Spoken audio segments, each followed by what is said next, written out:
Pessoal, essa aqui é a página da CAPES, a página de busca dos periódicos da CAPES. E é muito simples, basta digitar no Google periódicos CAPES e isso vai aparecer para vocês. A página de busca, isso aqui que eu estou projetando já é uma busca feita com as palavras-chave hate speech, tá? Então, nós temos aqui, eu acho que deve aparecer para vocês, razoavelmente nítido, ao lado esquerdo, a questão da relevância e a questão da disponibilidade. Aqui na página de busca de periódicos da CAPES, vocês têm categorias que vão ser descritas. Por exemplo, os periódicos revisados por pares, isso é um item pensado aqui pela CAPES, lá. Então, dos itens selecionados a partir dessas palavras-chave hate speech, você tem 32 mil itens de periódicos revisados por pares. Você vai ter a base de dados descrevendo os artigos, a quantidade de resenhas, a quantidade de artigos de jornal, artigos de newsletter, livros e etc. E aí eu fiz uma busca geral, não fiz a busca avançada, dividindo por ano, esse tipo de coisa, ou colocando hate speech em uma frase e tal. Fiz uma busca aqui simples.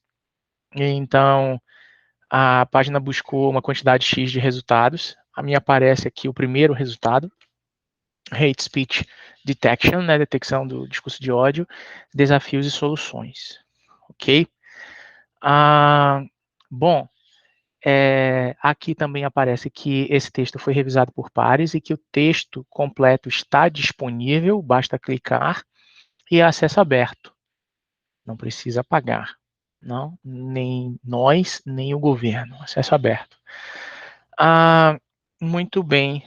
Então, a pessoa passa pelas telas e vai verificando, vai salvando, vai mandando um e-mail. Vocês têm aqui, ao lado do título, vocês têm alguns símbolos, né, como de fixar, ou de enviar por e-mail a referência para vocês buscarem depois, etc. Então, você vai fazendo uma pesquisa aqui no periódico SCAPES. O periódico SCAPES, essa pesquisa que eu fiz aqui, hate speech, em regra, vai trazer textos publicados no exterior, em regra. Há exceções a textos publicados no Brasil, em língua inglesa. Ou no caso, não é o caso, mas assim, às vezes você vai ter expressões estrangeiras que são usadas como estrangeirismos, vamos colocar assim, né? Essa palavra não é boa, mas tudo bem, em português, aqui no Brasil. Nesse caso específico aqui, são artigos de hate speech no exterior, certo? Muito bom. Eu vou demonstrar agora para vocês, deixa eu retirar aqui, o discurso de ódio, né? Então, as palavras para a busca, né, feita pela CAPES em discurso de ódio.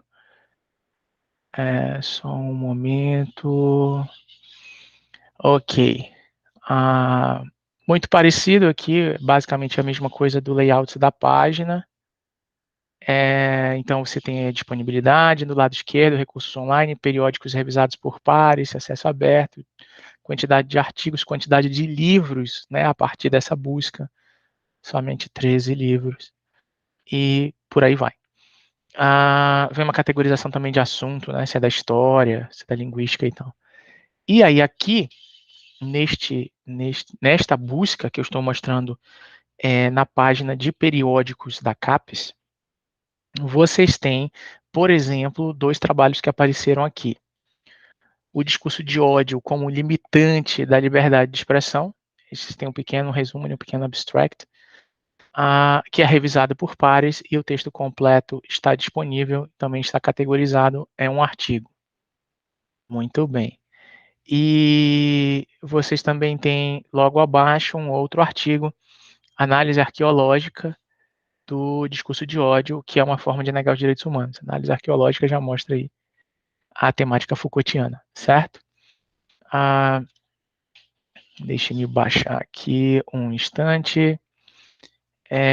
Também é um texto completo disponível e também é revisado por pares com acesso aberto, certo? E eu finalizo aqui nessa busca, esse terceiro, que é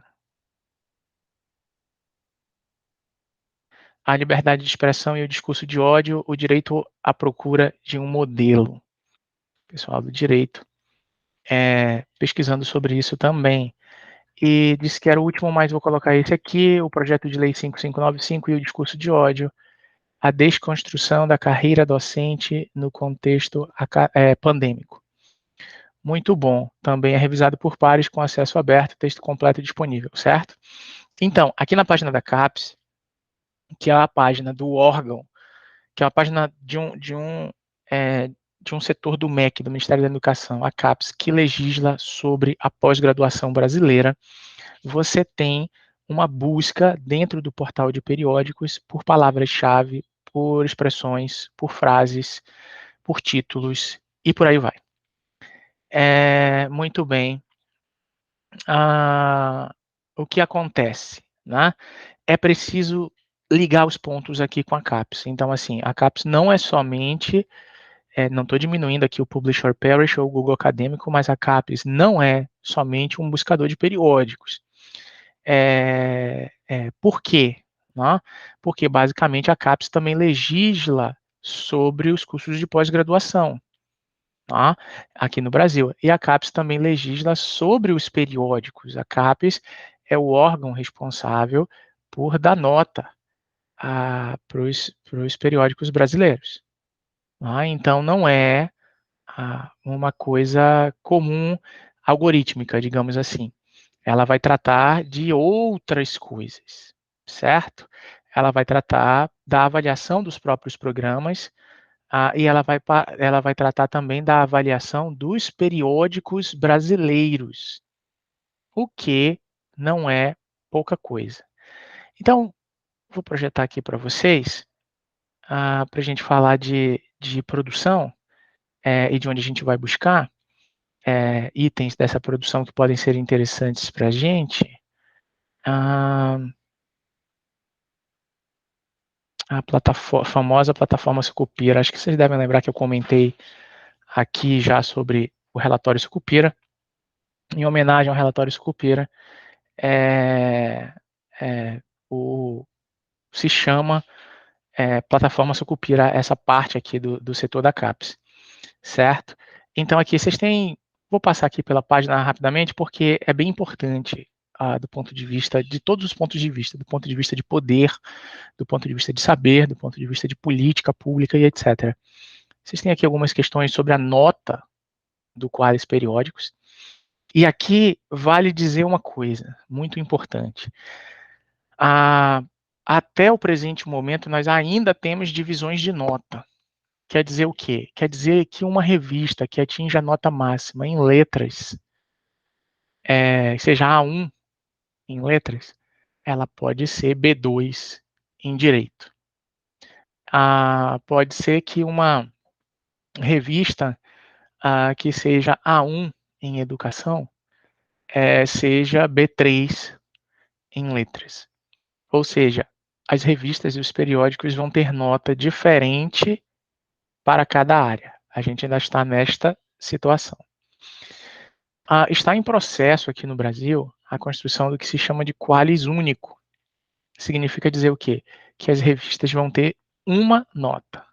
E essa nota vai ser estipulada pela área preponderante. Então, aquela revista é uma revista que publica basicamente textos da área de letras, linguística, literatura e tradução. Aquela outra revista é uma revista que publica textos de direito e antropologia, direitos humanos, por exemplo. Mas publica muito mais textos catalogados da área de direito. O que vai acontecer? Essa revista vai ser, quando o Qualis único for oficializado, a revista vai ter uma nota que vai ser gerada pela área mãe, vamos chamar assim, que no meu exemplo é a área de direito. Aí o pessoal da antropologia vai lá e publica nessa revista de direitos humanos. A nota lá na área de direito, que é a área preponderante, estipulou a nota para essa revista em A2. Então a nota é A2 para todo mundo. Se eu submeter um artigo para essa revista e a revista tem uma nota A2, eu sou de letras, mas a revista é lá da área de direito e antropologia, mas eu fiz uma pesquisa que se coliga com o que os colegas lá fazem, então é a mesma nota, certo? Vocês podem perceber que a gente chega então a uma conclusão, né? Pesquisar não é só uma questão de saber, também é uma questão da ordem do poder. Não basta achar o artigo interessante, o livro interessante e checar se aquilo é muito citado. Porque há todo um jogo de avaliação e vocês sabem que junto com a avaliação vem o financiamento por trás, né? Ou pela frente, ou em cima, não sei qual é a metáfora. Bom, então, essa é uma questão relevante para se falar sobre a nota do Qualis Periódicos, porque quando a gente for pesquisar, quando a gente for fazer busca de palavras-chave dentro aqui do Brasil, nós vamos ter essa questão, certo? E, obviamente, pela ordem hierárquica, muita gente vai privilegiar citações de determinado extrato, de determinada nota, ok? Muito bem. Saindo aqui da nota do Qualis Periódicos, vou baixar aqui na página da CAPES, só para lembrar que essa página da CAPES aqui se chama Qualis, né? Qualis CAPES, Qualis, que significa qualidade, né? Tá até aqui o que é o Qualis Periódicos. Muito bem. Eles vão fazer uma explicação aqui sobre didática, sobre o que é o Qualis Periódicos, né? Que é essa combinação de revistas de periódicos de journals brasileiros que recebem uma nota e vão explicar, dar informações adicionais, etc. e tal. E aí, como classificar meu periódico, né? O cara é o editor do periódico, publica tantos artigos todo ano, tem tantos números por ano, e ele quer que o periódico, que a revista, que o periódico que ele coordena receba uma nota, né? Entre para o organograma da CAPES. Muito bem. Aqui uma coisa interessante, aqui no item de atualização, a CAPES diz o seguinte, que nas classificações de 2010 a 2012, 2013 a 2016, os periódicos receberam classificações em estratos de A1, mais elevado, A2, B1, B2, B3, B4, B5 e C como peso zero. E que vamos ter uma nova classificação, né? Vamos ter no extrato A, de A1 a A4, e no extrato B, de B1 a B4, sumindo o B5. E o C. Muito bem. Isso ainda não saiu, tá? Por quê? Vamos lá. Aí aqui aparece aquela coisa que sempre aparece na internet que eu acho muito interessante. Li o texto acima e entendi a finalidade do Qualis, né? Ou seja, estou concordando com tudo. Brincadeira, não, mesmo que não esteja concordando, li e entendi. Muito bem. E a lupinha aqui, faça aqui sua pesquisa, certo? E aí aparece a famosa tabela do Qualis Periódicos, certo? Que já está dividida aqui na tela em Qualis Periódicos e Qualis Artístico, certo? Eu abro Qualis Periódicos para fazer busca, né? Então, tem uma determinada quantidade de itens para selecionar. A gente seleciona o quadrênio 2013 a 16, que foi o último que teve avaliação, né? Então, você tem o Qualis, ou seja, a lista de periódicos no Brasil, ou que de revistas que estão no exterior, mas recebem uma nota X no Brasil, no triênio 2010 2012, já passou, não vale mais, e aí temos de 2013 a 2016, que é o que está em voga, certo? Aqui temos a área de avaliação, aí vocês têm todas as áreas de avaliação da CAPES, então vocês têm administração, antropologia, arquitetura e etc. Significa dizer o quê? Significa dizer que se eu quero saber quais são as revistas recomendadas, referendadas pela CAPES na área do direito, na área da economia, na área da comunicação, de ciências da religião, biodiversidade, astronomia física e por aí vai, eu tenho como puxar a lista de tudo, certo? Interdisciplinar, isso aqui dava muitas horas de conversa. Linguística e literatura, certo? E aí você tem o ISSN, né, que é o número International Standardized Series Number, né, o número padrão de série internacional, que é o número que você usa para publicações em série, como revistas, journals. Diferente do livro, que tem o ISBN, né, o Book Number, o número do livro. Se você quiser pesquisar especificamente por extrato, né, por nota, você tem aqui A1, A2, B1, B2, e aí você consegue puxar por extrato, certo? O que isso significa, né? Vamos pontuar.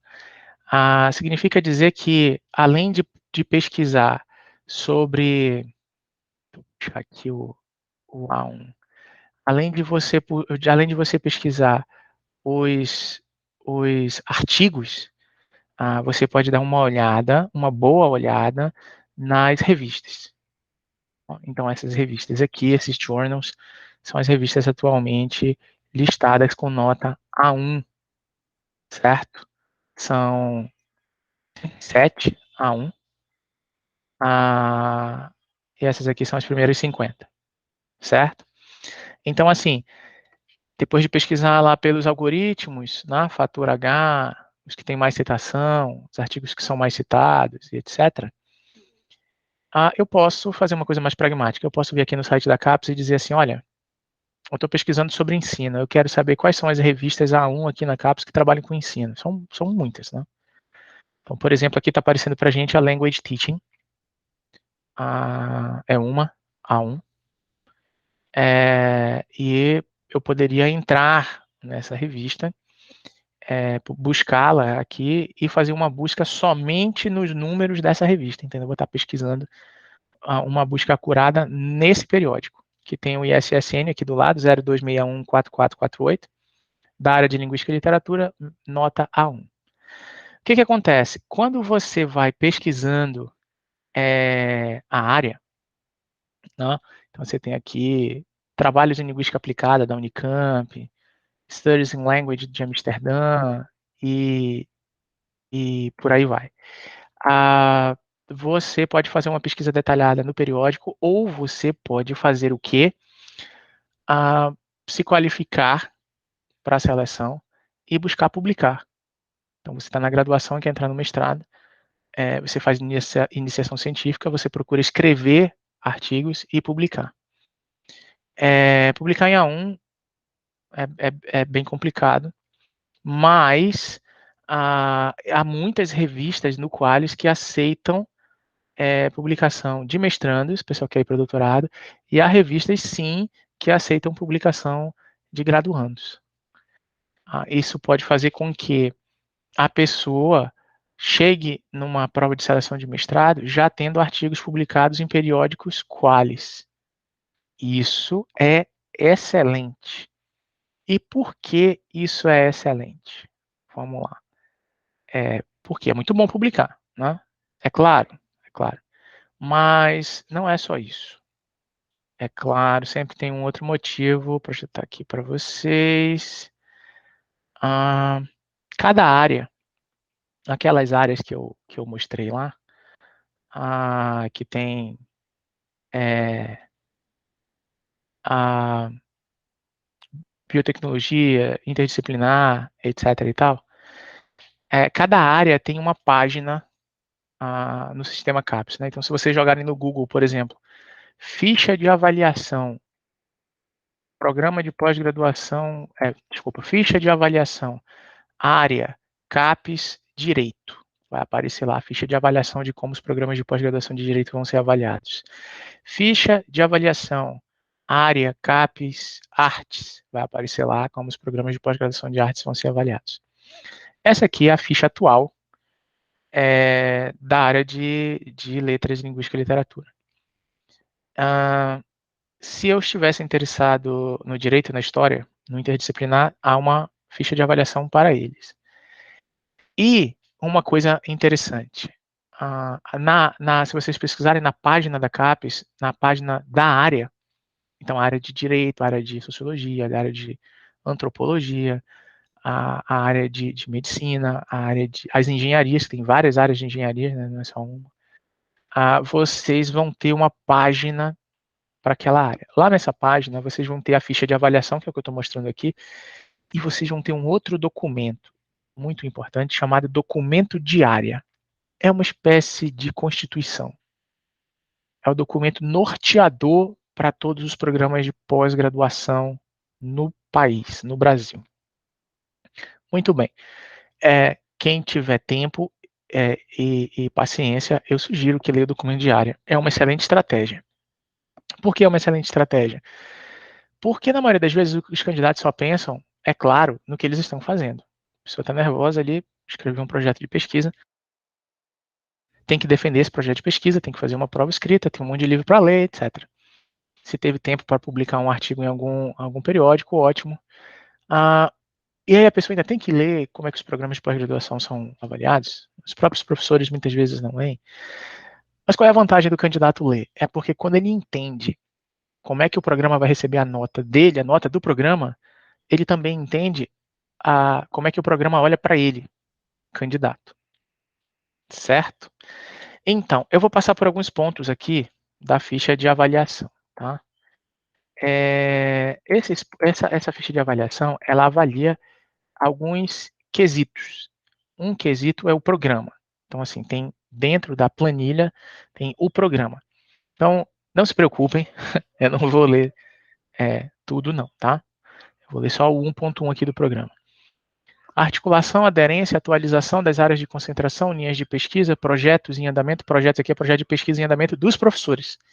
Estrutura curricular, bem como a infraestrutura disponível em relação aos objetivos, missão e modalidade do programa. Mestrado acadêmico, 30%. Certo? Então, 30% da nota desse quesito, programa, que está dividido em 4 itens, 30% vem desse 1.1. Ok?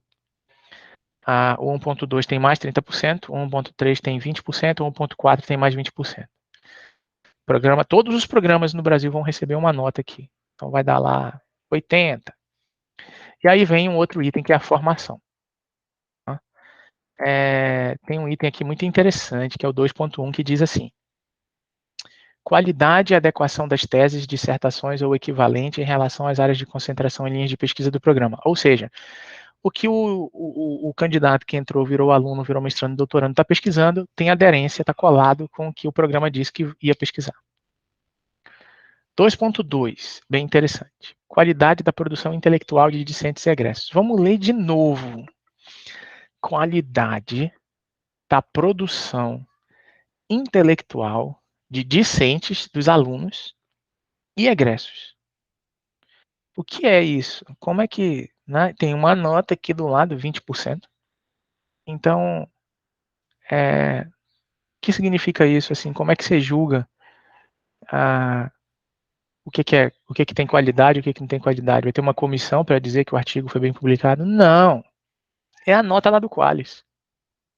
Então, o aluno do programa publicou um artigo enquanto mestrando em uma revista A1. Que legal. Mas isso é raro. É raro A1 aceitar mestrando. Mas ele publicou em coorientação, em coautoria com o orientador. Existem revistas A1 que aceitam. Muito bem. Como é que a banca de seleção olha para um candidato que já publicou artigo em algum periódico? Eles olham e pensam assim: esse cara vai entrar e vai cumprir bem o item 2.2 do quesito 2. Brincadeira, não vão pensar assim tão matemático 2.2, ninguém vai lembrar do 2.2. Mas vão lembrar, a gente precisa de gente que publique. É isso aí. A gente precisa de gente que publique. Então, esse cara já publicou, então é interessante. Né? A pesquisa dele tem aderência, bate com a linha de pesquisa do programa, tem gente orientando o que ele faz, ele passou na prova escrita e já publicou. Então, a gente nem falou com o cidadão ainda, nem vimos o rosto dele, mas ele já é interessante. Por quê? Porque existe uma planilha de avaliação, certo? Tudo bem. Tem um item interessante aqui, é o 2.2 ainda, que é a qualidade da produção intelectual de discentes e egressos, ou seja, as pessoas que se formam no programa de pós-graduação. O cara terminou o mestrado, continua se seguindo a pessoa, o CPF dele. Ele terminou o mestrado ano passado e esse ano ele foi lá e publicou de novo. Isso mostra o quê? Isso mostra que o programa de pós-graduação é um bom programa, que merece uma boa nota. Certo? Muito bem. Isso aqui faz parte do quesito de avaliação formação. Tá? E aí, né, deu para perceber que essa formação diz respeito ao material humano, né? Assim como ao material intelectual produzido pelos humanos, né? As teses, dissertações e artigos e livros. Eu quero chamar a atenção novamente para o item 2.2, que é sobre discentes, sobre alunos e egressos, que tem um peso de 20%. Muito bem. E aí, tem uma outra coisa aqui, que é o impacto na sociedade. O programa tem que ter impacto na sociedade. Falando assim, ninguém discorda, né? Claro, o programa tem que ter impacto na sociedade, o programa para graduação é importante para a sociedade, evidentemente, então tem que ter impacto. Aí, o que que isso traz? Isso traz o ponto de que o trabalho, a dissertação, o projeto de pesquisa, também tem que ter impacto na sociedade. Tá? É uma correlação. Mas olha só o que está descrito aqui no item impacto na sociedade. Deixa eu. Isso é tão, isso é tão interessante aumentar, né? Impacto na sociedade. Vamos lá. Impacto e caráter inovador da produção intelectual em função da natureza do programa. As palavras são muito interessantes, né? Quem é da linguagem, sobretudo. Vamos ler de novo. Impacto e caráter inovador. Impacto e caráter inovador da produção intelectual em função da natureza do programa. 30% mestrado acadêmico. A produção que eu estou apresentando aqui no projeto poderia ser vista como inovadora? Mas vamos lá. 30% da nota, hein? No total de 100%, 30%. 3.2. Impacto econômico, social e cultural do programa. Vamos repetir, que tem muita coisa aqui nessa pirâmide. Econômico, social, cultural do programa. Muito bem. 35%. Internacionalização, inserção e internacionalização ao contrário. Uma localização, né? Quando você faz a diferença no local, na região, na nação, no país. Internacionalização, você conversa com o exterior. Inserção, você conversa com o interior. E visibilidade do programa. O programa é visível, ele não é invisível. As pessoas enxergam o programa. Muito bem. Como é que as pessoas vão enxergar o programa? Tem que ter um site. Isso é interessante. Tem que estar na rede social. Isso também é interessante. Quem vai fazer o programa visível são as pessoas, gente. Não são robôs. É claro que a internet ajuda, mas assim, são alunos e professores. Então, quanto mais o candidato já é visível, tanto mais ele se torna alguém interessante numa comissão de seleção. Certo? Sim, deixa eu voltar aqui. As pessoas olham para essa divisão de nota e pensam assim, mas eu queria uma explicação. Isso aqui é pesquisa, então eu queria uma explicação no detalhe de como é isso, como é que isso vai gerar uma nota. Ok. Aí aqui, logo abaixo, tem essa explicação. Vamos aqui logo para o dos BUs, né? A formação. Vamos para o item 2.2.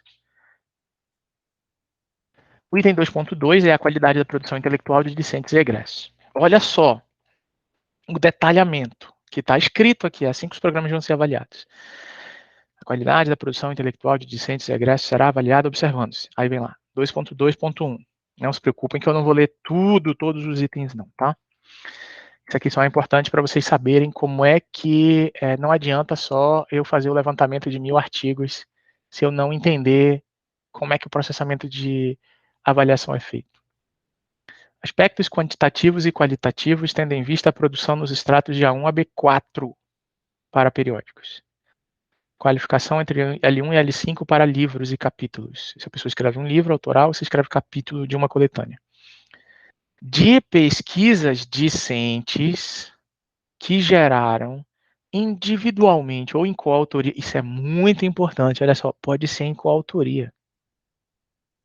Né? Então tem uma trava lá, o aluno não consegue publicar em A1, mas essa A1 aceita graduando, desde que tenha um doutor.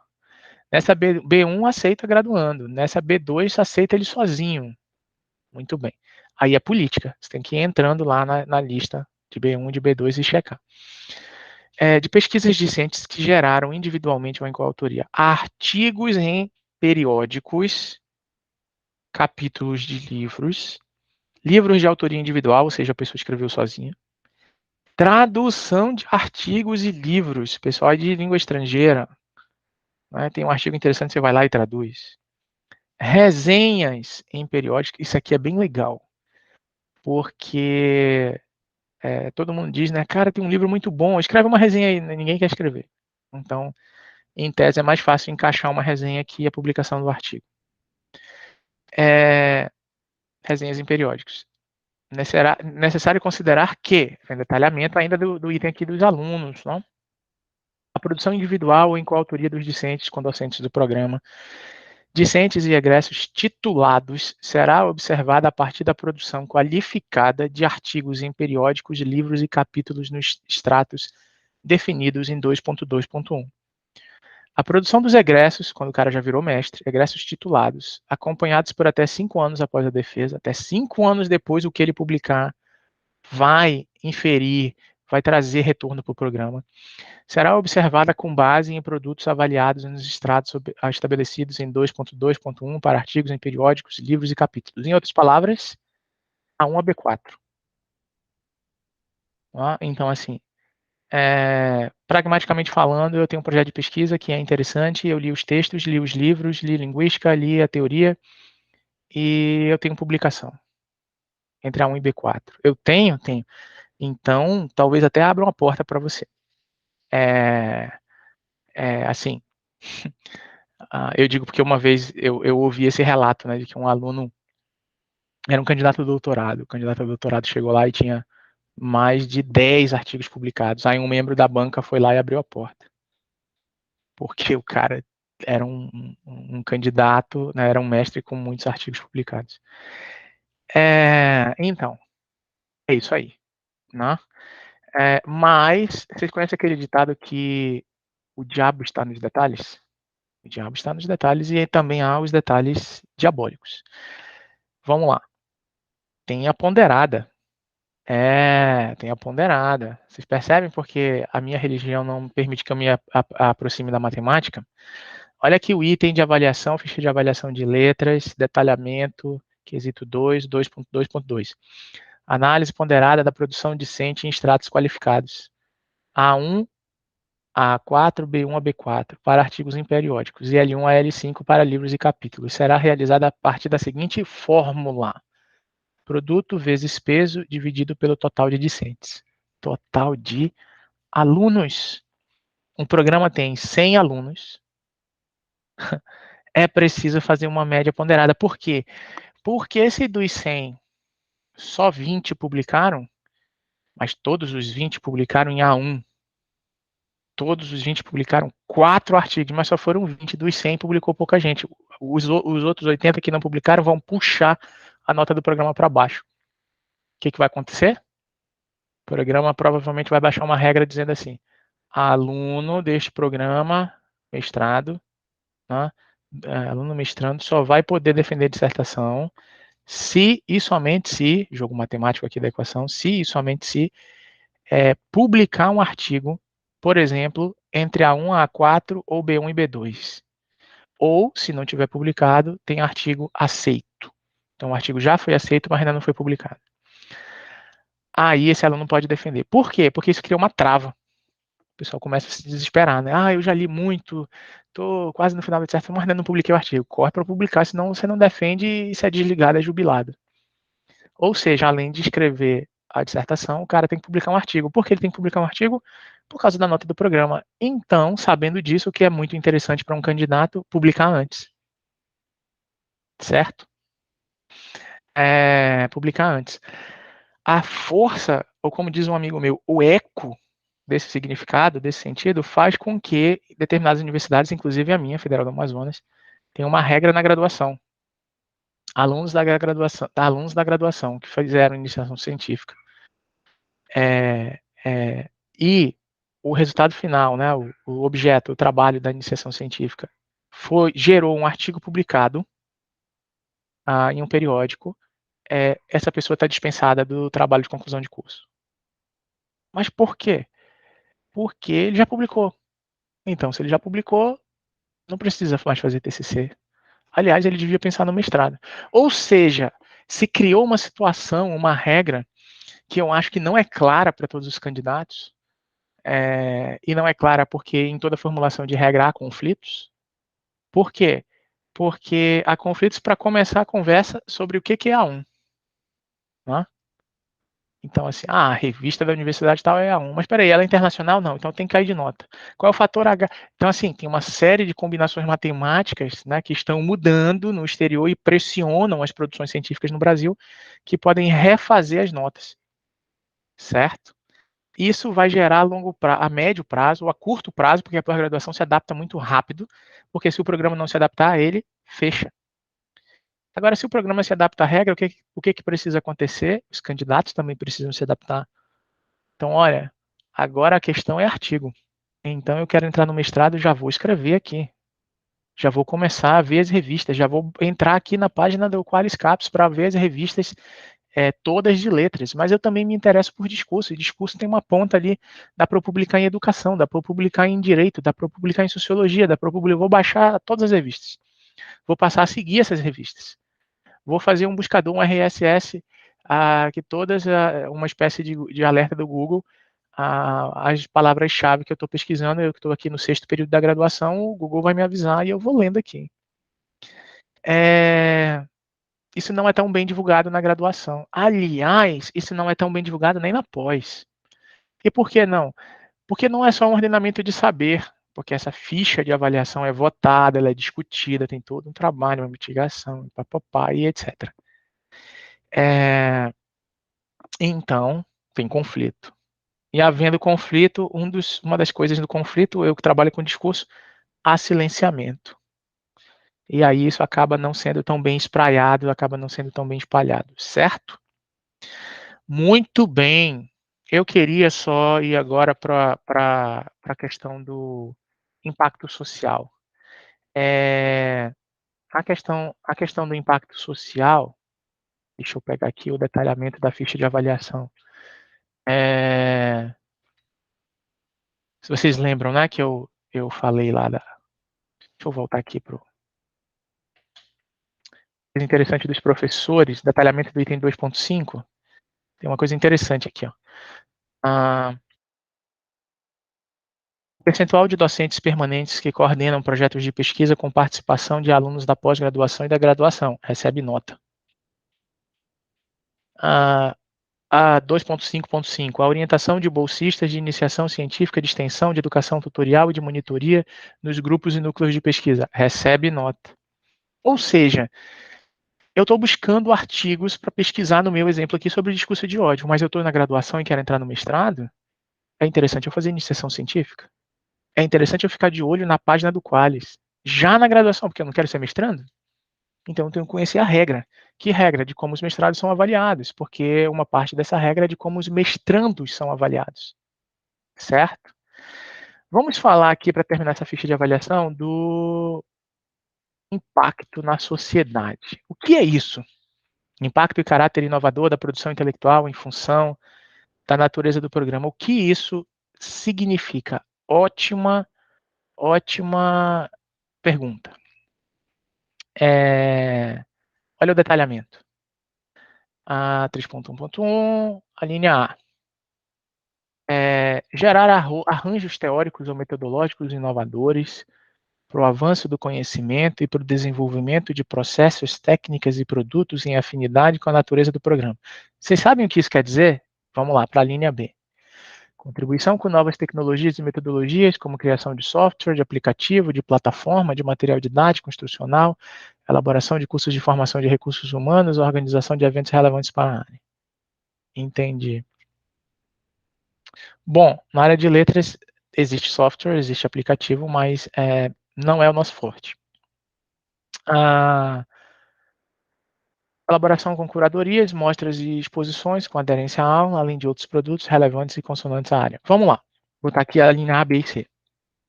O cidadão apresenta lá um projeto de pesquisa sobre ensino-aprendizagem, sobre leitura, sobre escrita, e por um acaso, não sei se vocês já viram muitas pessoas fazendo isso, ele focaliza que aquilo ali vai ser feito na escola pública X. Não sei se vocês já viram isso. Por quê? Porque a escola pública é importante, interessante, pelo direito constitucional, educação, claro, ninguém tem dúvida disso, eu acho, né? Ninguém tem dúvida disso. Brincadeira, tem gente que tem, não só tem dúvida, como discorda e quer acabar com tudo. Mas trabalhar com a questão de escola pública gera impacto, certo? A pessoa trabalha com um aspecto prisional, com os presos, encarcerados, na prisão, na penitenciária. Olha o impacto social aí. Então, vocês vão para a penitenciária? Não estou dizendo isso. É interessante, eu acho bem interessante, eu gosto dessa temática. Mas é claro que não é só a tabela aqui de pontos. Não é só isso. É também entender essa tabela de pontos, essa avaliação, essa pontuação e concatenar isso ao meu projeto de pesquisa. Então, aí vem o 2 mais 2 da linguística, né? Eu estou trabalhando com leitura, ninguém questiona que a leitura é importante. Eu estou trabalhando com escrita, ninguém questiona que a escrita é importante. Alguém vai questionar isso? Não. Agora, como eu vou fazer isso? A partir de que textos geradores? Isso é outro debate, né? E aí é importante passar lá pelos artigos, pelas teses, pelas dissertações e etc. Então, assim, preciso conhecer a ficha de avaliação da minha área. Sou de letras, eu tenho que conhecer a página da CAPES da área de letras. Tenho que conhecer o documento de área, tenho que conhecer a ficha de avaliação, tenho que saber onde eu estou pisando, tenho que saber o que está acontecendo, eu tenho que saber das nuances para eu me preparar melhor. Sou candidato, certo? A vida não é feita só de leitura no sentido cognitivo do termo. E aí eu faço isso tudo, e eu estou pesquisando discurso de ódio, né? No meu exemplo. Muito bem. Então, o que eu faço? Eu vou procurar, por exemplo, dossiês, que é quando um periódico, que é quando uma revista faz um número só daquela temática. Aí vamos ver se tem alguma revista que fez um dossiê só de discurso de ódio. Vamos lá. Deixa eu mostrar aqui para vocês. Mudar aqui.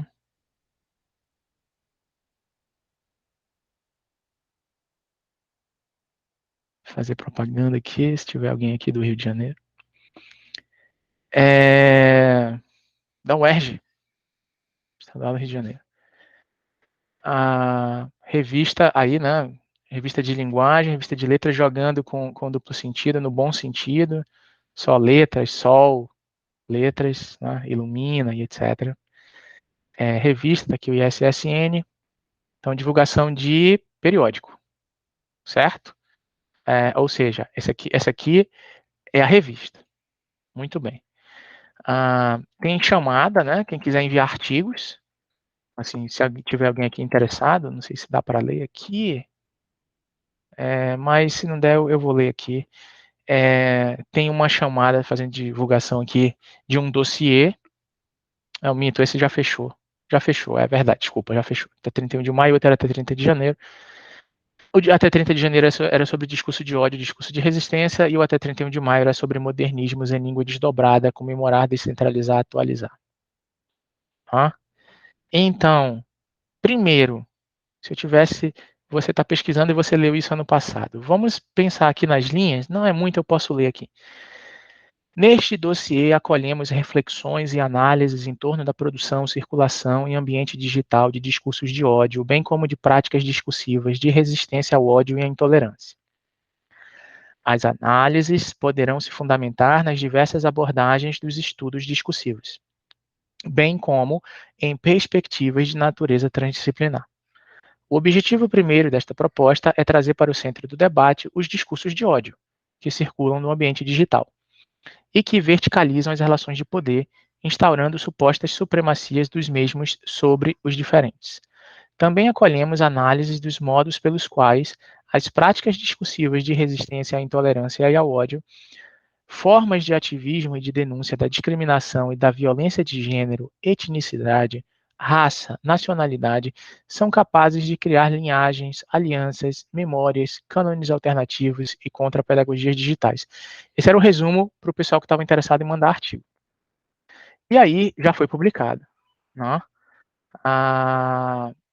Já foi publicado o dossiê da revista. E aí o que acontece? A questão seria, né, nós encontramos um dossiê, esse dossiê fala só sobre o discurso de ódio, teve uma chamada, então a gente poderia inclusive, saiu aqui, deixa eu colocar de novo para vocês, a gente poderia inclusive ter enviado artigos, se eu estou pensando em trabalhar com discurso de ódio, mas, já que saiu, eu caminho para o final aqui falando sobre o sumário, para a gente caminhar para o final dessa hora. Deixa eu projetar aqui de novo. Revista da UERJ. Aparece o seguinte: discursos de ódio, discursos de resistência em ambiente digital. Não vou ler tudo, não se preocupem, mas vou falar aqui de 3 artigos. Não sei se aparece para vocês. A emergência do discurso de ódio nas publicações do site oficial da Fundação Cultural Palmares. Percepção de discursos de ódio em jogos eletrônicos online por adolescentes de Alagoas. Análises do ZT de Marielle Franco. Então, bem interessante, né, gente? Inclusive tem o último aqui, o debate sobre a porofobia promovido pelo padre Júlio Lancelotti nas redes sociais, uma análise semiolinguística. Ou seja, eu tenho uma sequência de análises sobre discurso de ódio que pode ser muito interessante, mesmo que eu não encontre aqui questões exatamente sobre antissemitismo, sobre os judeus e sobre o protocolo dos sábios de Sião, são pontos que iluminam a pesquisa, certo? Eu até sugiro para vocês que vocês deem uma boa olhada nesse dossiê. Então, assim, a ideia aqui era falar da CAPES como instituição que normatiza a nota dos periódicos, como uma instituição que normatiza as regras para avaliar os programas de pós-graduação e que também tem no seu site de periódicos um formato de buscas por dissertações, teses e artigos, ok? Então, assim, nessas horas, nessas últimas 3 horas, essa é a terceira, nas horas 7, 8 e 9, nós pensamos em estratégias, em programas, em softwares, em aplicativos para buscar artigos para fazer alertas sobre temas que eu quero pesquisar. E aí, depois de ler sobre isso, é preciso montar um esquema, um esqueleto, uma estruturação de como eu desenvolvo o projeto de pesquisa nessa temática, certo? Como a gente faz isso? Antes de escrever, antes de sair escrevendo o projeto, a gente começa a pensar e a falar sobre como trabalhar esse dado, que teoria eu vou usar e que metodologia. Isso precisa estar bem claro, ok? Então, é isso.